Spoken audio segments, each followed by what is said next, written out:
проводится уже и чем, например, особенности этого года? В чем? Ну, мы уже вот сейчас у нас добрая традиция. Мы каждый год в сентябре, по-моему, уже 4-й год подряд проводим вот такие соревнования. Спасибо, вот, кто его начинал. Начинал его Данил Петрович. Он с Москвы тогда заведовал мелиорацией. Правда, он сейчас там не работает, но все равно каждый год приезжает. И у нас вот знаменитые наши земляки приезжают и с Алтайского края, там и совсем даже вот прям с Дальнего Востока приезжают и участвуют.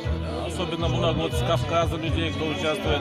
И для нас это очень отрадно, что вот именно вот такие мероприятия, вот дань вот нашим лошадям отдается в нашем районе.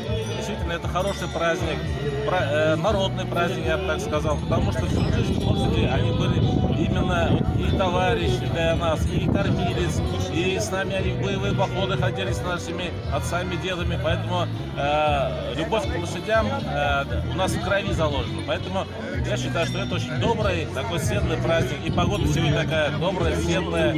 Заканчиваем уборку как раз. Сегодня последний день вот в районе. Говорят, завтра будут дожди, но всему свое время, поэтому всем успехов. На такой земле еще, да, как было? Да, я говорю, вот именно вот такой земле знаменитой, откуда где воспитывался наш великий поэт Абдулла Тукай, да. Он, правда, здесь не родился, но несколько лет, но все равно он родился в нашем районе, в Варском районе. Поэтому мы еще спасибо нашему народу. В нашем районе живет очень трудолюбивый, очень добрый, такой открытый, светлый народ.